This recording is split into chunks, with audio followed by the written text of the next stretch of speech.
I just have this one. Yeah, that's fine. This How about yours? What is it from? That's nice. Oh, from my life? Oh! This is cool. This is really fucking cool. There's all stuff on it. This is there's another one. Yes, more stuff. Oh, fuck yeah, pins. Oh, I drew those. You drew these? I drew that. Hey, it looks like you. Not like your looks face, like but like your style. Because I did it. Yeah. I did the coat too. Not your face. It doesn't look like. I was like, You don't look like this. I hope not. You do not. Yeah, these are cool. Are you cool with the weird middle spot? Awesome, we'll get rolling. Hi, everyone ready? Cool. Sure. Okay. I'm Justin from BackerKit. Our whole goal, who's familiar with BackerKit? We're not going to talk about BackerKit today, so just real quick. If you're not familiar, our whole goal is to help keep backers happy and creators sane after crowdfunding campaigns. So hopefully we're doing a good job with that. Really stoked. Today we're going to be talking about fans in tabletop, the relationship between game creators and community managers and the fans who love what they're putting out. So turn over real quick. Actually, I think everybody knows the panelists, but we'll do introductions first. So I'm going to take it away, Adam. Hi, I'm Adam Poots. I'm the creator of Kingdom Death. Oh, I'm Maya. I'm the community manager for Secret Hitler. I'm Alex. I make a game called Monikers and another one that we're launching soon called Pitch Deck. I'm Nick Nazzaro. I'm the lead artist at Lay Waste Games. We make a game called Dragoon. And I'm Peter Vaughan. I'm Director of Development and Community for Breaking Game. And Maya Starvin hasn't eaten anything today. Not at all. Nibble a little bit while we go. I will still talk. Yeah, awesome. Cool. So another show of hands, real quick. I really want to get some folks talking on the team today. But real quick show of hands. Who here is a fan of somebody sitting up here on the panel? Cool. That's cool. Who here has supported them with their hard-earned money in the past? Thank you. Cool. Pretty much the same hands. Oh, me too. Sorry. Who? Yeah, totally. Right. Actually, I should be raising my hand as well. Yeah, shout out to Lonnie. Cool. And then who here will support them with hard-earned money in the future in whatever they might start to do? Okay. One thing we've noticed in tabletop crowdfunding is that those sets of hands always seem to be the same for certain creators, and we want to just kind of open the book on the relationship between everybody up here and folks out in the audience around what that looks like. So little icebreaker I thought might be interesting would be to start with just kind of popcorning, and feel free to answer in any order. Your favorite fan interaction story. Positive one. Someone asked me to make a custom Monikers card to ask a person to marry them. Wait, that literally happened to me. Literally yesterday. Sorry, I got an email from the student. He was like, "I wanted to change the Hitler to the husband." It's. I mean, it sounds corny as hell, so cool. But it's the greatest moment you'll ever have. Is like someone like loves your game so much and like loves it with another person that they want to like make it part of an important moment in their life. Yeah. I'm so glad that's a thing. I know. Yesterday at our booth, this guy came over and said if it would be okay if he proposed to his wife there. Wow, this is like... So it's a success, thankfully. If you proposed to his girlfriend there. And I was like, sure, man, that sounds awesome. No problem. Getting married. And so he proceeds to call her and say he's lost his wallet. He needs her to come back to the booth. Oh, well, cute. Then he proposed. There's a group shot of the three of them hugging. That's amazing. Nice. That's a good, Why did you have a wedding? I'll shout out one that's so I don't have a marriage one. Sorry. What? But I do have one that's a father and daughter. And to me, the family ones are really good. So my first game on Kickstarter was called What the Food. It was a cafeteria food fight to the death. And this little girl came to play in a tournament, but we were all full of seats. And I said, you should come back because there's always flakes, and you can get in. She got in, won the tournament, and then she and her dad continued to play the game after the tournament. It was like they were done, but they still had that moment together. And I was like, I just gave a family a game. You know, I mean, that just really feels good. Yeah. Awesome. Cool examples. Do you guys remember what the first time, like, so everybody had a moment when you started, right? Like, before you had created anything and nobody knew what you were going to do. I think everybody on the panel has been in that position. What was the first time you were like, whoa, somebody's really into something? Like, do you remember, like, a first memorable interaction where you realized you created something people cared about a lot? We had a fan, super awesome guy. He asked if he could send us a gift. I was like, sure, man, no problem. And he sent us. Like, when the package arrived, the cat started going crazy over it. I was like, he was starting to get a little bit nervous. And I opened it up, and he had fashioned kind of like some jewelry that our survivors might wear out of chicken bones. Chicken what? Chicken bones. This is chicken bones and bottle cap. I put it up on the wall because it was awesome, but the cats were really interested in it. And chicken bones? Yeah, Obviously. I mean, it was. I understand that particular fan, so I got the sentiment, but it creeped everyone else. I mean, just at this con alone, we had a contest like forever ago on Twitter about like do some Dragoon fan art, draw some funky little dragons, and someone did something great. And at the time, I was like, oh, this is so nice and sweet. But they're physically here at this Gen Con now, and they printed it out and they brought it, and now it's just like on display in our booth, and it's adorable. It's actually really funny. I should have brought it, but I like that a lot. I'd say fan art is up there. I mean, I have had some turned in for campaigns before, and so even for a game that's not a crowdfunding campaign, for Sparkle Kitty, which is one of our new releases, we specifically put a Facebook group out there, like doodle and get that stuff going. The artist was thrilled to see that stuff come in. You know, it really made her excited. So. Awesome. Cool. Diving in, I guess, a little bit more, and I forgot to mention, but we'll totally open up for audience questions at some point, so start thinking about what you might want to ask. Like, what ways do you like to collect feedback from players? Like, at what stages, through what mediums? Like, how do you kind of start getting feedback from fans? I like to go to the forums where they're posting, and they're comfortable that no one from our company is going to post there, and sort of read what they're thinking there. Like, I know it's a disaster, but the stuff that our fans Can you speak a little louder? They're having trouble hearing you. Sorry. yeah, just trying to clear the flip so I can talk louder. Okay, thank you. Okay. I like to go to the forums where we don't have any sort of presence at all and read what people are saying about us unfiltered. One of my favorite places to go, which is an absolute disaster, and please don't go there, is the 4chan tabletop section. That's a thing. It is always hilarious, but it's always shockingly insightful. It seems to attract both the smartest and most horrible people at the same time. Yeah, I mean, that's a really good point, because right as we were starting to do work on Monikers, like, you would see people starting to talk about the game in public, and like your natural reaction is to like always be like up in everyone's shit in the conversation, and it like you start to do it and you're like, oh, this is actually bad. You're like shutting down whatever sort of like communities are forming. Dad shows up and no one exactly, yeah, and provide some sort of like voice of God, where it's like you really don't want to like be in that role. You don't want anyone in that role, really, especially like if you're like have a sort of like party game or something like that. You want those communities to sort of like form organically and outside of like the purview of like the game designers themselves. The number of interesting like thread discussions you'll see, especially on Board Game Geek, and the last post is the creator. And just like That's done. it. Yeah. We started a Rise of Tribes Facebook group, and for a while we were posting art, thinking this is great, we'll share art. But the art was super polished, and everyone thought, oh, this is only for polished art posts. Like we can't say anything, and it was getting no chatter. And one of my friends said, "Can I say something?" I'm like, "You didn't think you could?" He's like, "No, I thought it was just your channel." And I was like, "Please get in there." Yeah. Honestly, I like talking to people in any possible way that they want to talk to us, and Secret Hitler, I mean. And I've noticed that it kind of like, sometimes it scares people. Like I think they'll message me on Facebook and they'll be like, cool, and then they'll try and message on Twitter and like get someone else. I'm like, oh, it's still me. And then they'll try and like message on Kickstarter and be like, hey Max, I'm like, oh, it's still me, what's up? And I feel like I just like talk to people. Like I form like awkward relationships with our fans because they're like, it's me again, and I'm like, hey Craig, what's up? It's Thursday.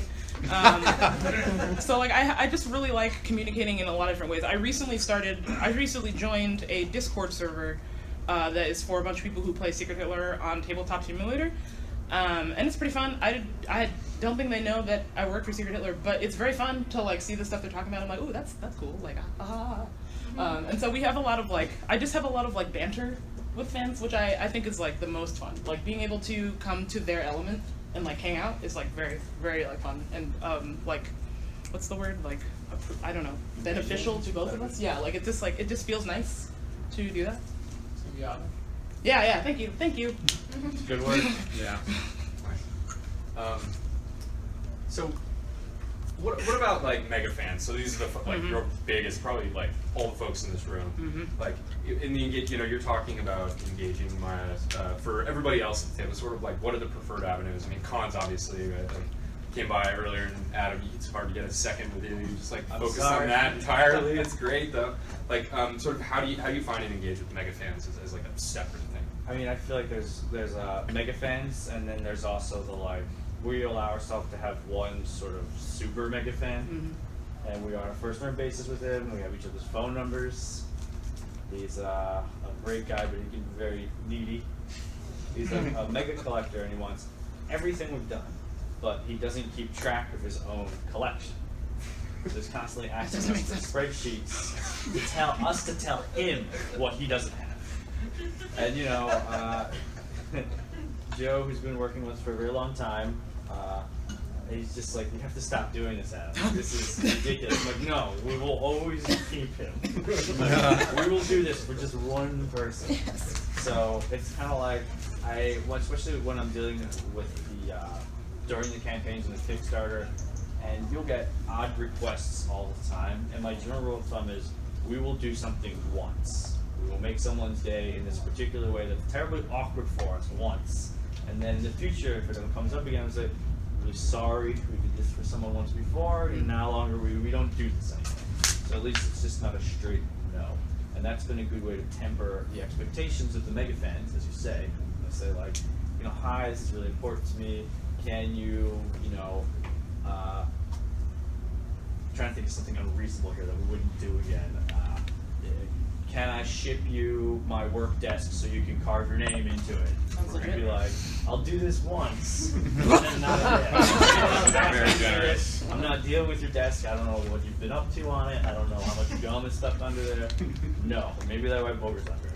But once, I'll venture into the darkness for them once. I like meeting people at cons. Like, I'm really bad around a lot of people, so cons are actually pretty difficult for me. But the thing that diffuses my anxiety and my stress is to meet people who really like our game, and they've been waiting to see us for however long, and they're finally seeing us, and they're so happy that I just also get so happy because I'm like, oh, well, fuck, like, this is, wow, you came all the way over here, and I came all the way over here, and now we're here together. I also like finding the, like, guerrilla mega fans, like, people who haven't purchased our game, but they've made, like, print and plays that are, like, so high quality that it's, like, the greatest. It looks almost better than our actual game, and I would like walk up to them and I'm like, oh, this is cool, and they're like, you're a stranger, and I'm like, actually I work for Secret Hitler, and they're all like, oh fuck, oh fuck. And then we usually just like give them a set, because like that's like I want to show them that we appreciate them, like more than just being like, oh hey, like I want them to know that like we're on their side. We see that they support us. We see that we wouldn't be where we would be if it weren't for people like that. So I just like to like validate those people's feelings towards us by being reciprocative of those things. So like, yeah, cons are good because I like putting a face to a name, and I would rather meet fans like in person. And it's nice, especially if you have like a long email chain with someone. Like I had a long email chain with this dude named Justin from PAC South who saw that I was tweeting where to give Secret Hitler, but he kept missing me. And then finally on the last day, I saved one copy for him, and he found me, and it was this grand like cathartic, like, oh my god, I finally found you, and it was like, I found you too, and it was just very like mutual like love and respect between fans and the company. I'm really into like that particular relationship as well. I mean, I love it when fans come by our booth and are just like, oh, we love your game. We play it all the time. It's very fulfilling. Like today, I got to sign a bunch of copies, but it's just weird that people actually want me to sign copies. Yeah, the fans make you feel like a rock star. Like, yes, I do. I feel like a rock star, and it's bizarre. It's because it's especially as like an artist that never planned on getting into game design or being a game creator at all. Like never on my radar. It kind of just happened.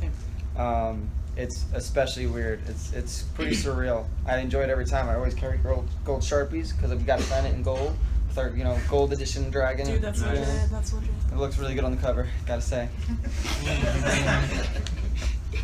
I have a lot of good interaction so in the development side, I run a meetup group.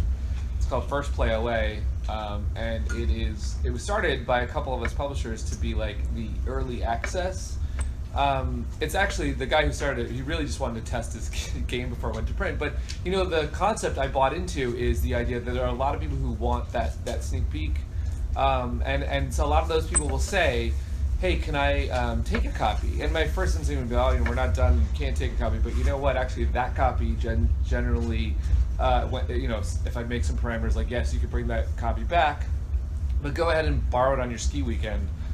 That thing, that motion right there is makes them feel super special. They take it to a group, they're an advocate, and then all of a sudden it's 20 people coming to the next event.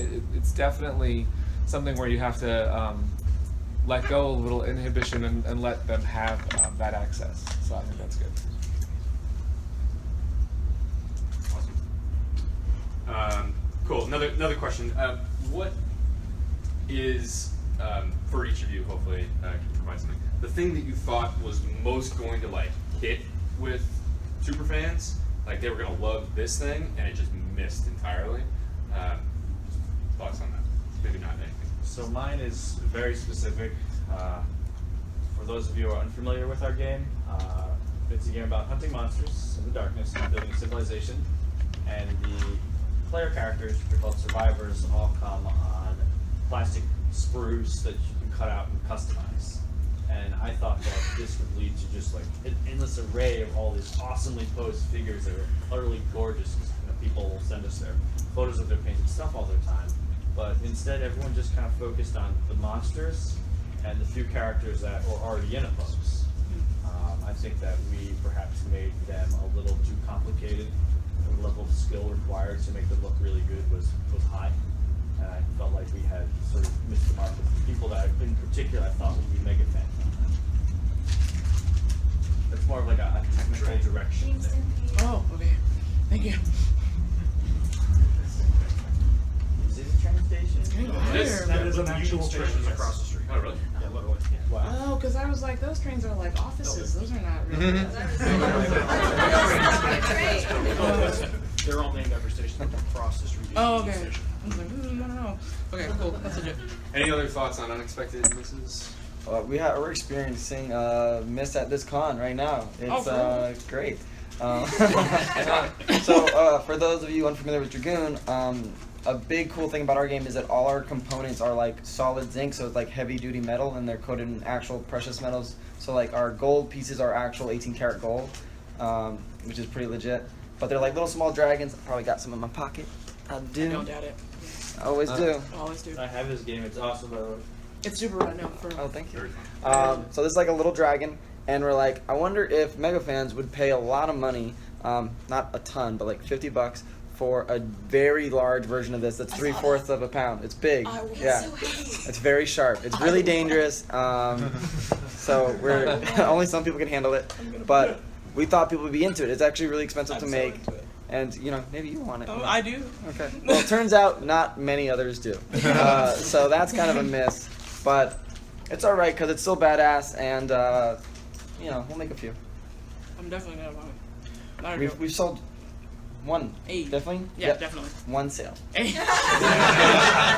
This is like less a thing that we've done than like a thing that we've like avoided doing that everyone wants us to do, which is like literally just like make a big box that everyone can like store all of our cards in. And like I think because like we're just sort of like inclined to not make a thing like that, we've like avoided it, but like more and more and more and more and more like people that are like big fans of the game, like that is just like the thing they want, as silly as that is, which is just a storage solution for like the expansions we've done for the game. And so like we're in the process of like making that now, but like it took us a while to be like, what is the like version of that we really do want to make, rather than storage just like is scary. It's Yeah. so personal. Yeah, That's why exactly, So like- many storage yeah. companies like. yeah, like people have like very strong feelings about like, do you want a box with like no air? Do you want a box with like additional storage for expansions and everything? And you can never please everyone in your sort of like community with whatever choice you make, because like it is super personal. Yeah. That's true, especially for sleeved cards too. I mean, Yeah. someone Oh, says, God, can yep. you make the box Oh my handle all God. the sleeved cards? And you're like, I don't know if you realize how big that'll be. Yeah. And it's not worth it. Like, you should just play. And then, I mean, I understand it. So there's actually designers I know that have made it so that you could sleeve them and go this way and not sleeve them and go that way, which is awesome if they start making trays like that. Right. but that is a tough thing, and you're never going to get every single one happy. Yeah. For card games in particular, if you guys play trains, it's just like two big valleys with some bumps. Yeah. It's like, well, this is not my preferred thing, but I can understand how this will fit most people's needs. Yeah. Right. Cool. I just realized that I had. Oh, go ahead. No, I was gonna say nothing at all. Cool. Sorry. I was realizing on the panel, who has made games but not used Kickstarter as the funding model? Okay. Then maybe a question specifically for you, Peter, is how has it changed sort of the interaction with fans pre and post? That's a good question. You know, I can answer it too with a game called Ladder Tycoon, which I was going to put on Kickstarter, and I realized that there was no audience for a word game. In my opinion, I mean, I know Tim has done fantastic actually with paperback, but I was looking at it from a very small publisher point of view, and I told the designer, I think like your mom and my mom will get one, but I'm not sure this is going to work. So we took Ladder Tycoon out of Kickstarter. And I'm comparing now the difference between Ladder Tycoon and the same designer is responsible for Rise of Tribes, which we just launched very successfully on Kickstarter. It was a much more appropriate Kickstarter game.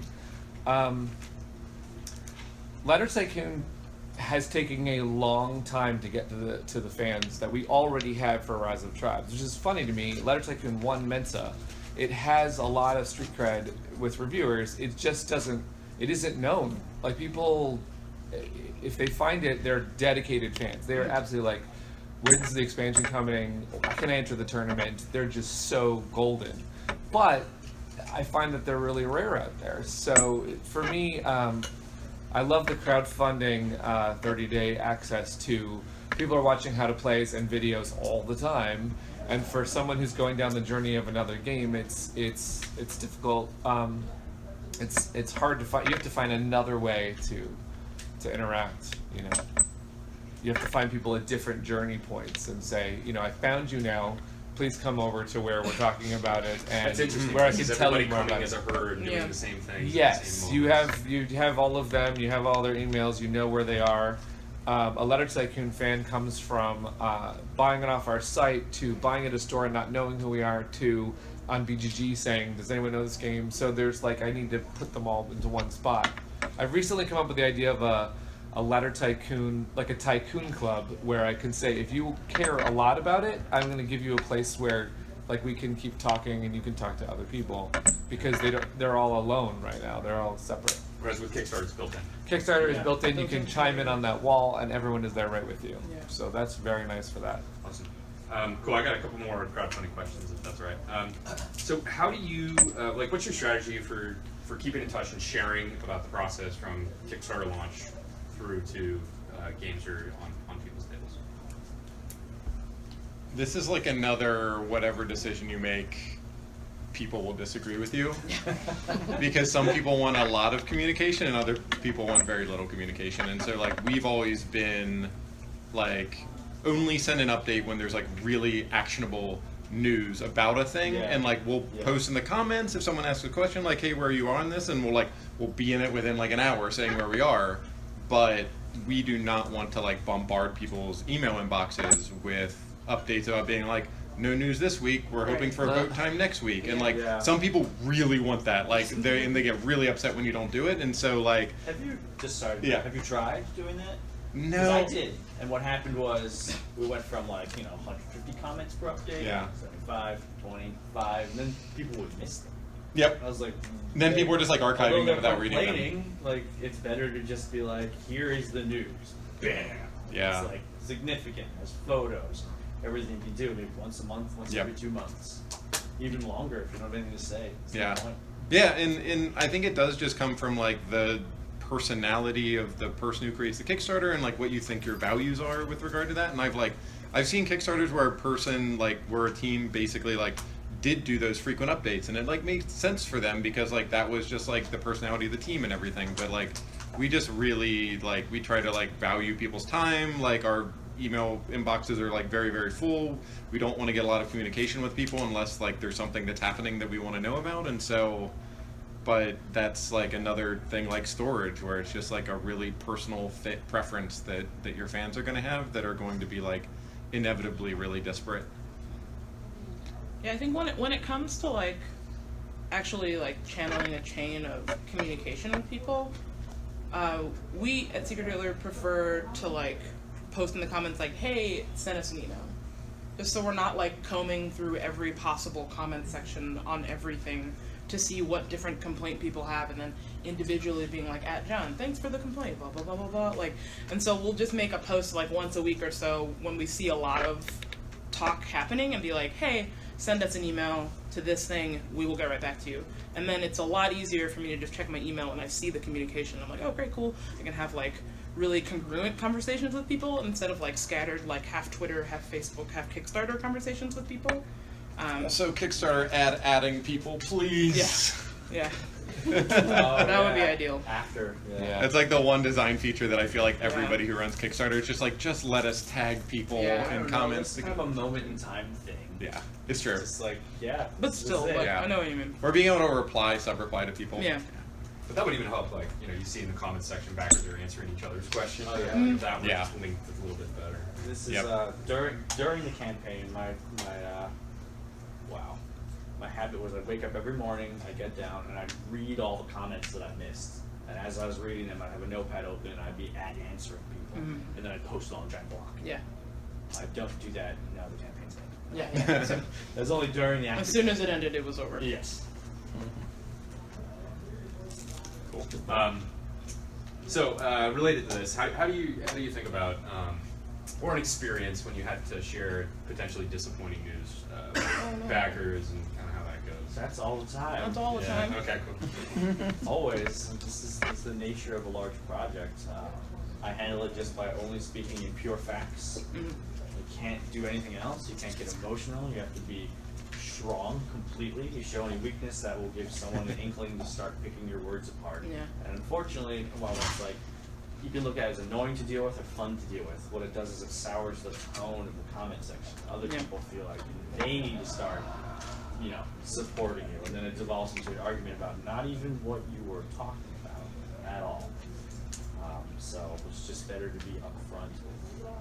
During the first Kickstarter, when I was having a lot of problems with my manufacturing partner, instead of saying, hey everybody, our manufacturing partner has completely shit the bed, they lied to me completely about their time frame, because really no one really cares that much whose problem it is, but if you're the person running the project, it's all on you. So instead I came in and said, I have delayed the Kickstarter. That was the subject. I wasn't trying to color code it or make it anything else than that. But I've delayed it. Here are the reasons why. And I kind of just said, well, things aren't turning out the way I wanted them to, which is true because not everything was done. Right. Thankfully, my relationships with my partners are much better this time around.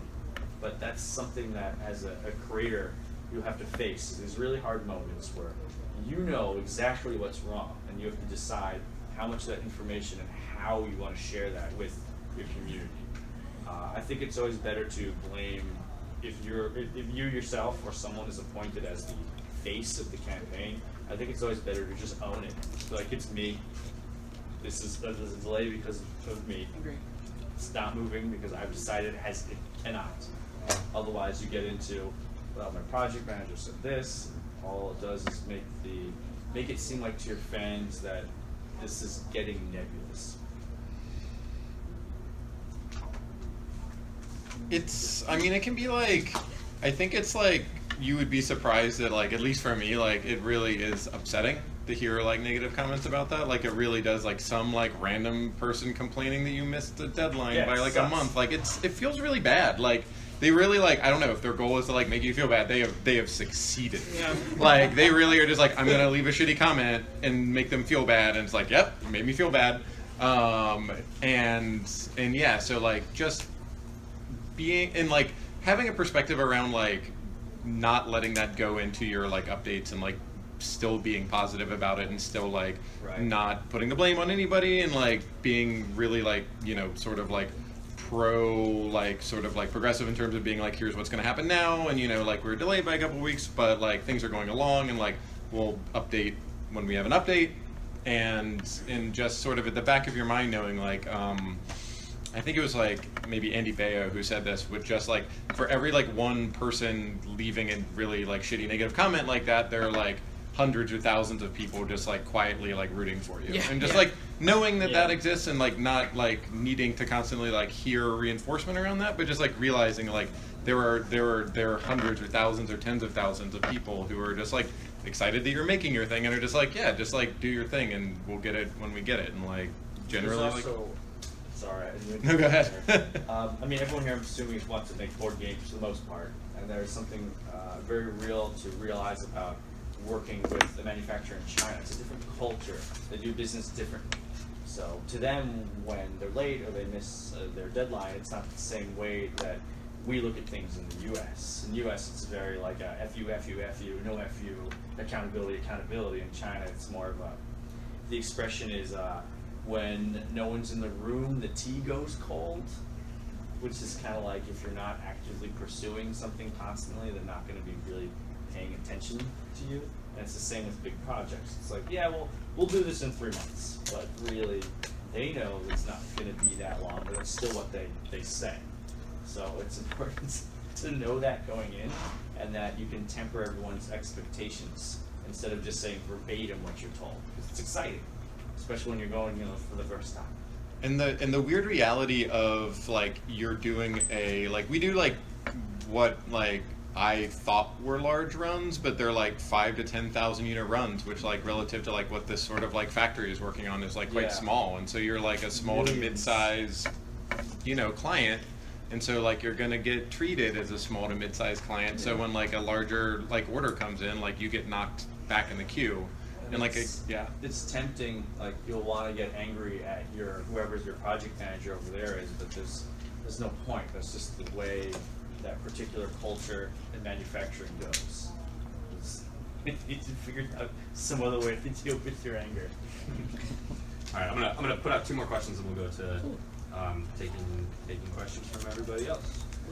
So first, what advice do you have for new creators who haven't found their audience yet? Just thinking about getting started.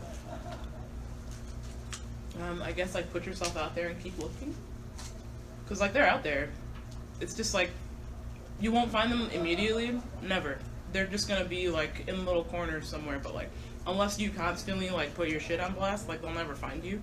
So like you have to be like, this is this and this avenue and this avenue and this avenue and this avenue, and then eventually like 2 people will find it and they'll tell 2 friends and they'll tell 2 friends, and then it will be this like avalanche of everyone suddenly knows you. But like you just can't give up like telling people who you are. I guess you just have to. It's gonna feel repetitive, like it's gonna feel like a broken record, and it's gonna feel shitty, but like once people finally glom onto it because you were persistent, it's incredibly worth it. Yeah, I wrote this blog article one time called Goodbye Obscurity Mode. I was too afraid to share early stuff. And then by the time I was trying to ask for people to rally around a Kickstarter, no one knew, right? So so for several of the campaigns, we've started a Facebook group months ahead of time. And in addition to going to cons, and in addition to building up an email list, it's getting on there and doing a daily post of, hey, it's Trivia Tuesday, right? You have to get out there to second that. You need to be out there all the time, because that consistency and that access is what is going to have someone come over. So, yeah, our version of that before our first Kickstarter was I was selling in limited runs resin versions of the figures, just to that's how it all kind of started. yeah. So we had a very small fan base of very dedicated fans who, when the Kickstarter finally started, all backed it and started to show their friends. So it's very important to know that the Kickstarter is not the starting line. It's like what you're building towards. And there's a whole bunch of different ways that you can sort of drum up interest for yourself. And I think depending on your particular niche within the niche, it's all about your creativity and how you're going to define this.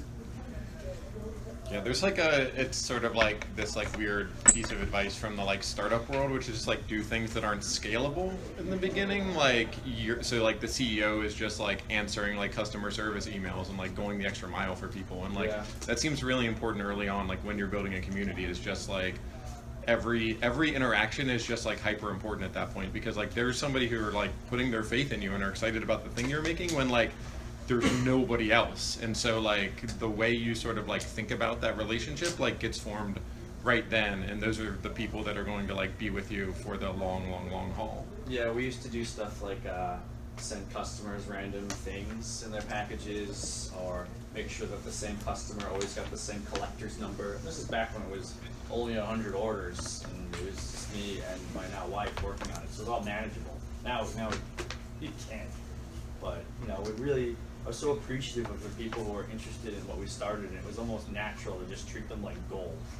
Yeah, I sent a birthday card to every backer who gave me their birthday. No. I can't do that. I can't do that anymore.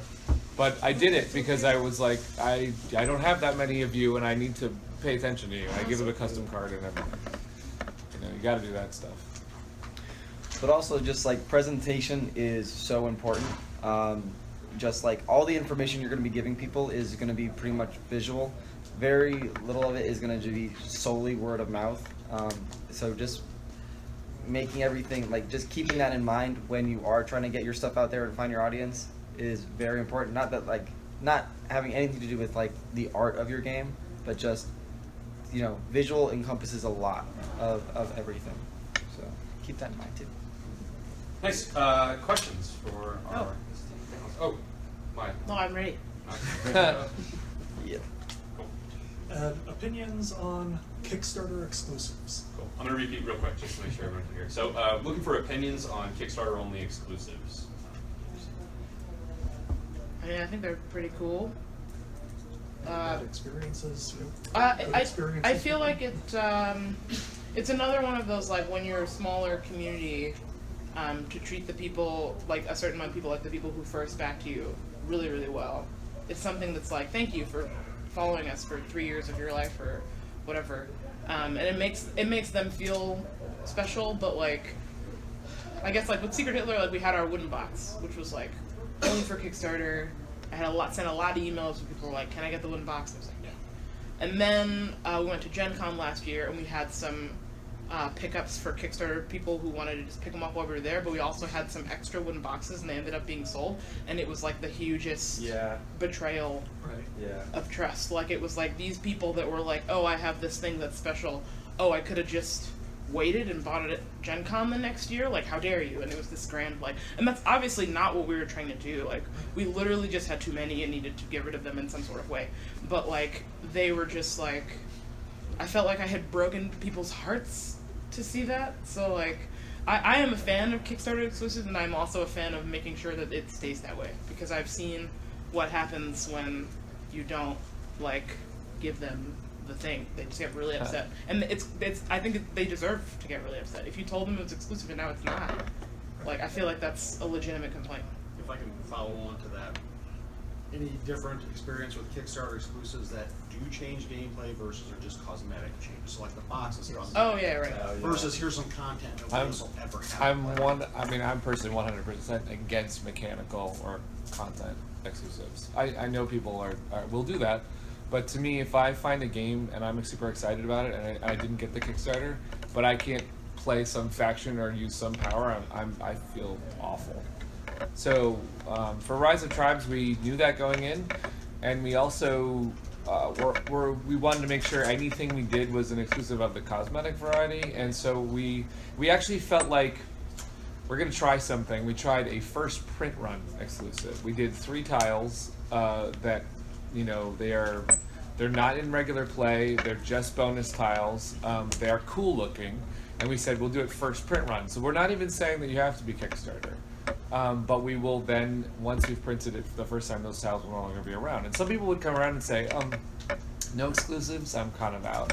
And I was much happier that the people who we had were like, thank you for making my friend not get hosed, you know? So I was happier for the bulk of people that were happy with it. And we did lose a couple that way, but...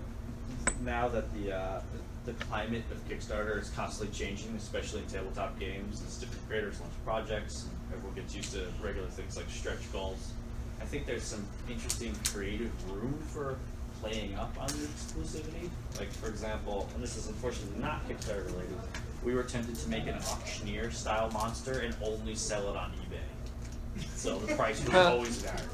And that's like a fun thing, like a one-time. So if there was something that was thematic to your game and you wanted to make it exclusive that was sort of about capturing that moment in time, that could work and it could go down well, as opposed to just being like, yeah, there's this cool character, you can only get it through here. It's kind of like, I think the reason why it's so souring is because it's just not interesting, right? It's not only is it a loss of something you could have had as a potential fan, it's also just like a meh. It's not, it just feels like a, gotta get in this now, or else that's it. The exclusives we ran in our last Kickstarter were more about pledge tiers, and we had exclusive T-shirts, which are only attached to those pledge tiers, and wasn't any gameplay different. And my reasoning behind that wasn't because I was worried about people being upset, but more just about project management. Yeah. Like for the last Kickstarter, we had 2 exclusive figures, and I have like 3,000 of them. What am I gonna do with them? Yeah. You know, I can just have them forever now. Yeah. And I know I can't sell them. Yeah, no, there's a good point about that. Once I made, because my first project I launched with, I was working at Disney at the time, and so we made a card that was, if you were a Disney employee, you could get this card. I prototype with all the gazillions of that card now. I was tempted at one time to give it, and my friend's like, "You cannot do that." I was like, "Yeah, I can't. They're useless now. I mean, I have to." Yeah. Any perspectives on it? I mean, I'm pretty torn about exclusives because, like, I have this sort of like very, very specific view. Like, if you're like making your product, like it's like the one that you're going to like make is the best version of the product that you think you've been able to create, and like that shouldn't be something that like people who back you should have like sole access to, right? Like that's the thing that you want to get out into the world as like the thing that you think people will enjoy, and so like.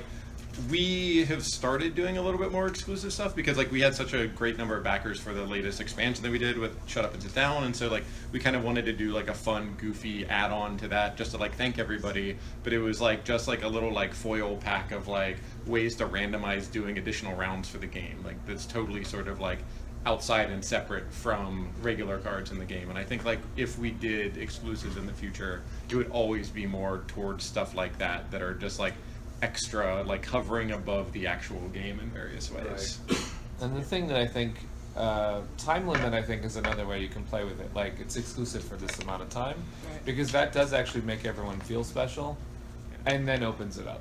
So what they have noticed a lot of companies doing is this is Kickstarter and convention exclusive. I did that for my. If there's any extras, we can sell them at the con. I did that for my first game.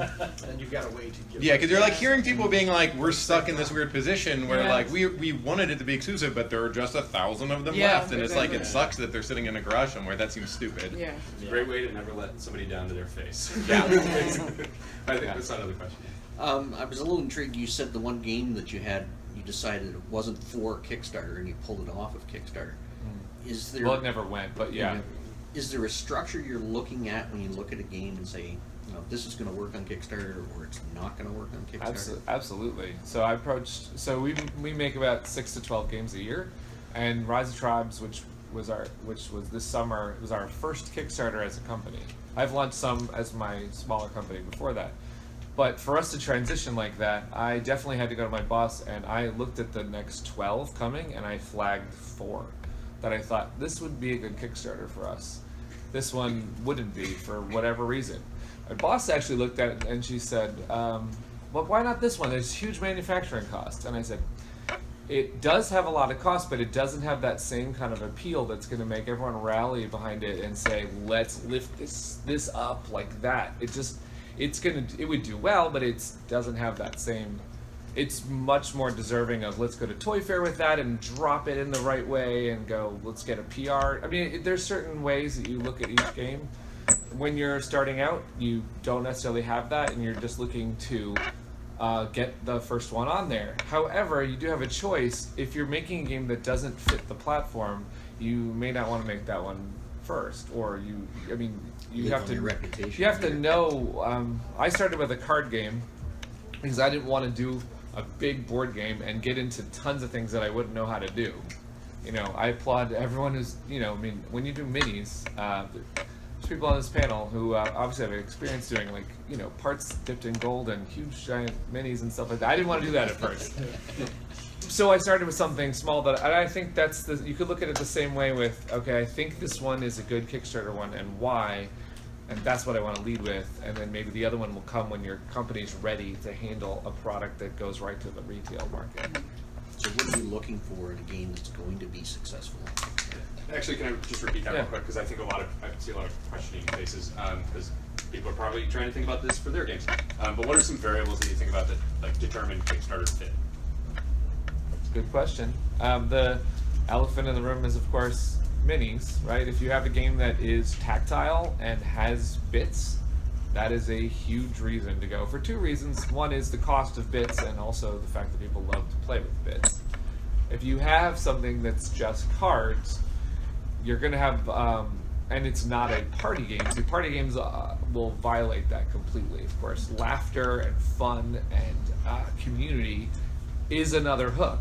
So if you have a lot of bits, and if you have a lot of fun, those are great hooks into Kickstarter. If you have a really mechanically interesting game, it's a twist. The Agents, which was on Kickstarter, done by Sarshai, had it was a twist no one's seen before, so that was like, guess what, I'm going to deliver a hook.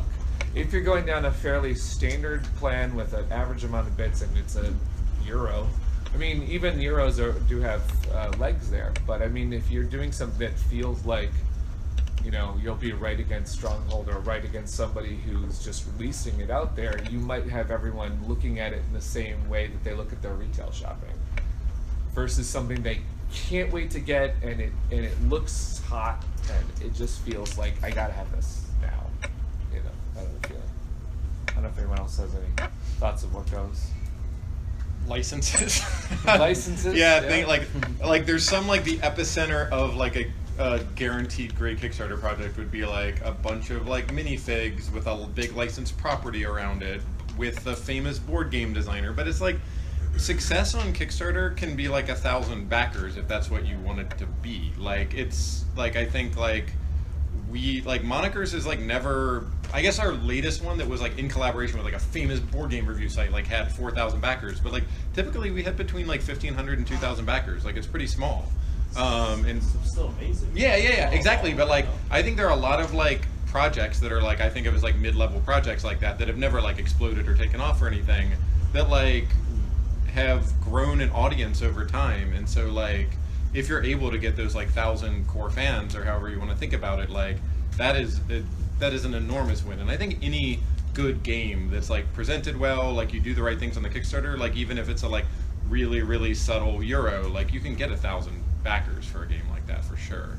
But like yeah, to that point you can build. So audience is another way to get. But if you're thinking of like as a company, like which ones do we put on Kickstarter versus that calculus changes. But as like an indie creator, I think like that shouldn't like give someone like strong pause to like try to like if you don't want to like pitch your game to a publisher, and if you want to like manufacture it yourself and like go on that adventure with a bunch of backers, like you should never feel like this is a game that's outside of a genre that Kickstarter would like. Like you should maybe like configure your expectations a little bit more around that if it's like a sort of like abstract like very like Euro-y game, but like if it's done right, you're still gonna get the people. If you have your passion behind it and you manage to present it in its best light possible, like it's always very fortunate when your fans find you and you find them, but it's got to be the best chance it has.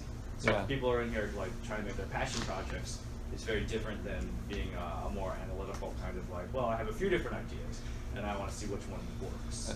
And that's a great point when you set your expectations. I can give an example of one that I didn't think it was going to go, but found its audience. Was a guy who approached me and said, I have an educational game to teach people Japanese, and the graphic design was only so-so, and I said, I just don't think it's going to find it.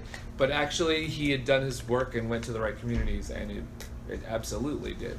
So I was like, yeah, he put a lot of attention and passion into it, and everyone who got that product knew, I want to learn Japanese and I'm going to do it through this game, and they were super excited, actually. So my question back here. Is there an art scaling particularly your first Kickstarter so that you know that if it does well, it's going to reach so and so many backers, and then you scale your things like your stretch goals and your incentives because of it? It's tricky. I think if you're doing a project that you feel it fits the criteria of a certain niche, You can certainly look at your peers' past projects and try to sort of figure out, how much you'll need to spend to cover to get certain things. Obviously, having a contact with a manufacturer and getting actual quotes is tremendously helpful and very responsible.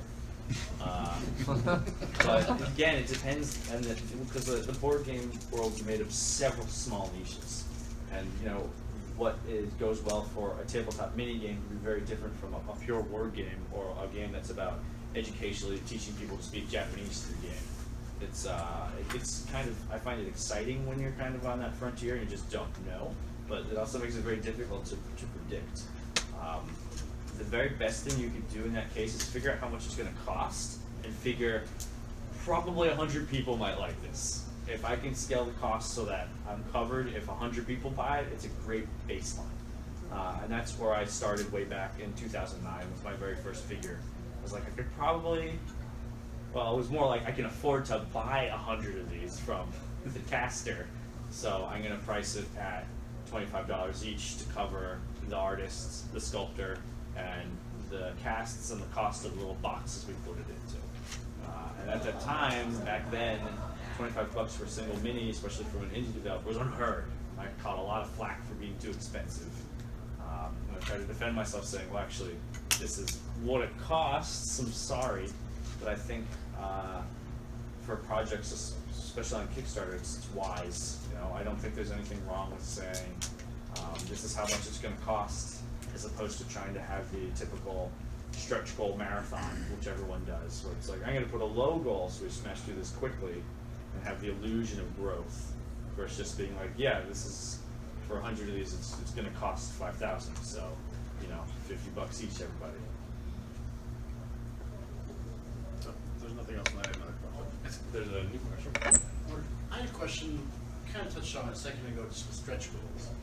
Like, working on your first Kickstarter project, working another job, and this is kind of on the side, are you missing out on a huge audience? Do you think a lot of people won't back your project? If you just put a project out there, this is the goal, if it makes it, without every $5,000 you add something else, because that's very prohibitive to kind of research all these different scenarios. Do you think that you're missing out on a huge market? People will snub the project because there's not smooth stretch goals?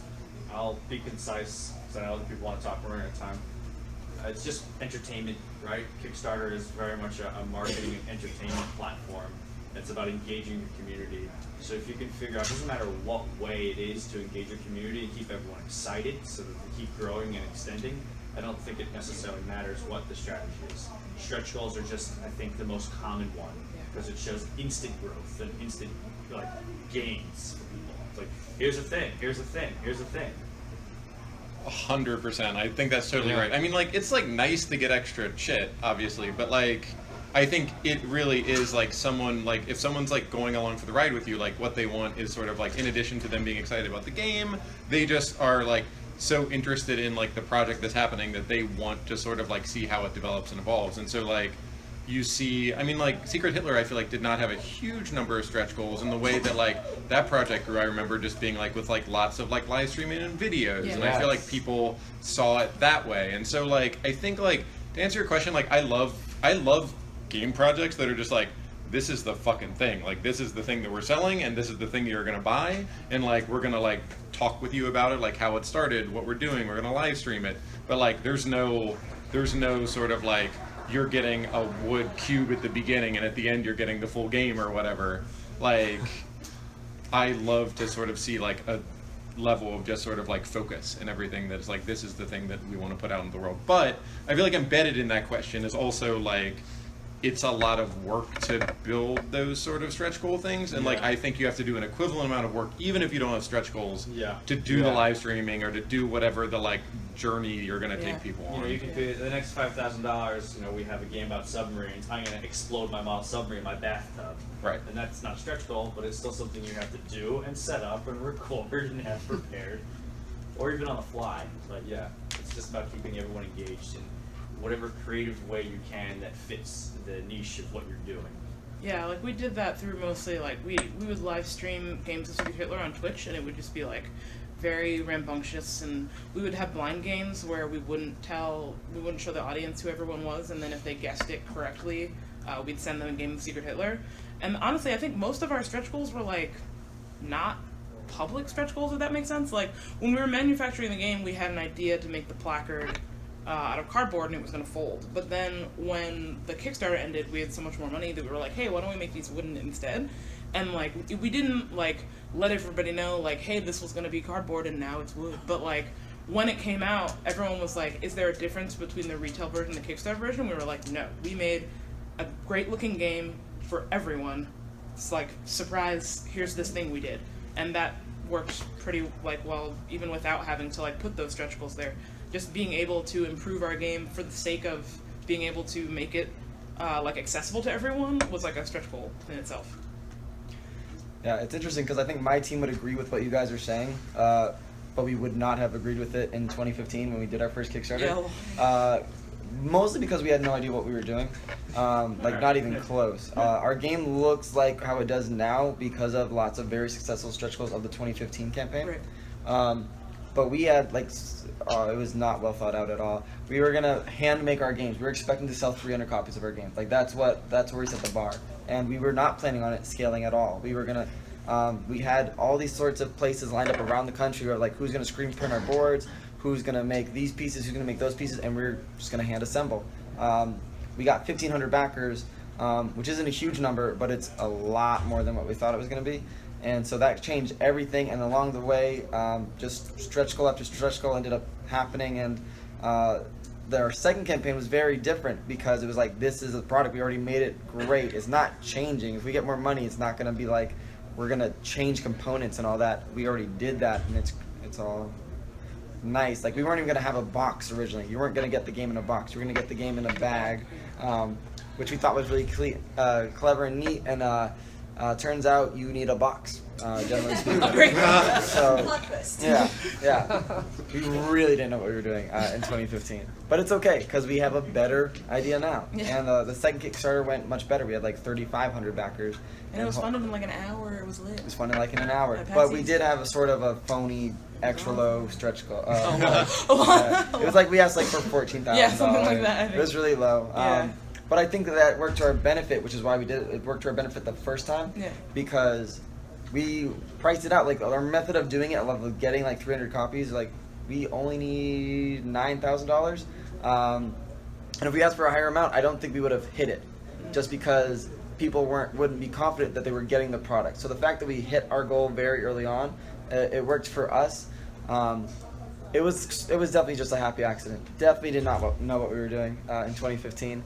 A little bit better now. Yeah. A little bit. I really agree with that comment, by the way. Both, the boldness of saying this is the product, but also to the comment of, if you don't put that in there and you reach your $15,000 goal and there's nothing more coming, you have to figure out another reason why you get me to log back in before the 30 days are over. Right. That's the work that we're talking about you still have to do. You have to convince me why I'm telling a friend when we're not going to get any more bits. So it sucks because, of course, that is a bunch of work to do the stretch goal method, but it's not a bad experiment to think about community and what is the incentive for all of us to go talk about it. The Gloomhaven guy with his reprint, he didn't have anything to add to the game, and instead he just every day got on there and engaged everyone with like a custom part of a campaign. And that's put cool. Cards up every day for people to print and keep playing. That's neat. Cool. Man, a whole bunch of hands just went up. That's awesome. That's great. Let's do one more before we close up. So, who's the most eager hand? Most excited? Yeah, there it is. Boom. Okay. Go for it. Yeah. So it's kind of on the way of stretch goals of pulling people in. How do you feel about early bird specials? Do you think that really jumpstarts a campaign to offer it for a little bit cheaper if you're back it within so many days? I'm just gonna do this. Sorry. If anyone disagrees with me. Yeah, I really don't like them. I mean, as a Kickstarter backer, when I see it, I'm disinclined to back a project when I see that the early bird things are gone, and I don't know if I'm like representative of the typical game backing population of Kickstarter, but like because I have such a visceral response to it that I would never want to do it. I think it hurts your presentation just having so many tiers because you have an early bird for multiple things. Like the less tiers you have, the better, I think. that's something we learned from our first campaign. We had like 15 tiers, and then we tried to have only 4, or I think it ended up being 5. But yeah, I also do not like early bird. That's a personal thing. It's like storage. It's very personal. Yep. If you do it, do not do more than 10%. I've seen people do crazy percentage amounts, and that feels awful. Like, I missed it by that much. 10%, yeah, I mean, that's not, I'm not going to get super mad, but I'm in the camp of I'd rather everybody get it for. Yeah. So completely polar opinion on that. I've only launched the 2 Kickstarters, both on Black Friday, and I had a million tier options on both of them. And what I realized is that people like to nerd out about what it is they're getting. And like they created spreadsheets and different things, figured out all the math behind everything. And I wanted to, during the second campaign, instead of making it simple, I wanted to embrace that and like make it even more fun. So anytime we had one of our like early tier super deals close, I'd open another one that was thematically similar. And especially for the first 24 hours, because our fans typically buy everything in flash sale mob style anyway. 95% of sales, every sales, the first 4 hours.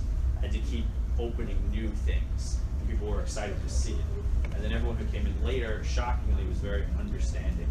Very, very few fans were like, well, I know you had these things going for 2 weeks, but it's the 3rd week of the campaign now. Do you think you could hook me up? And I'd be like, I'm sorry, no.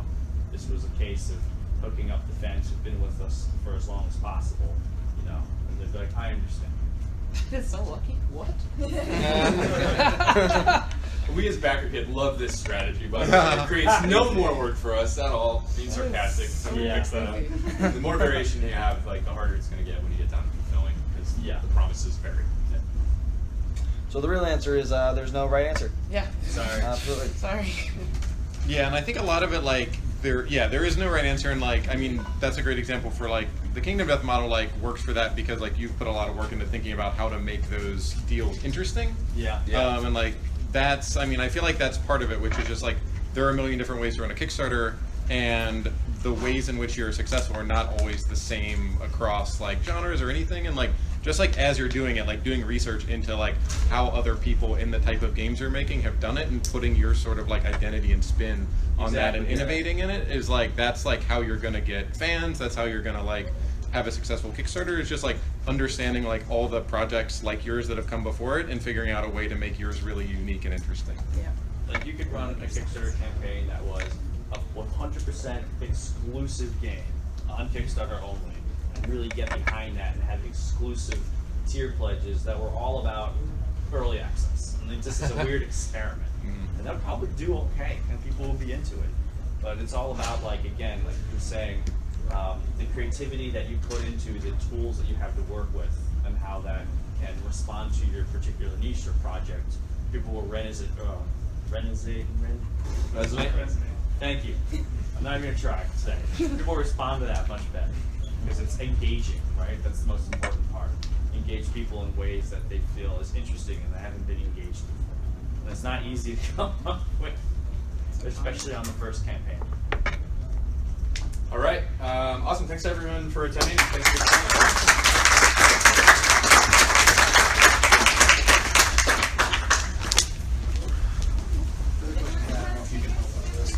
Is there some sort of central place where you go to find overseas manufacturers? Nice to meet you. Yes. That's the bigger. So manufacturers. Yeah, I thought so.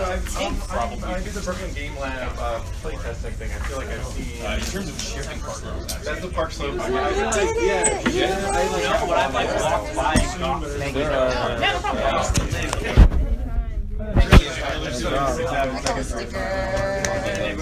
Thank you for the food.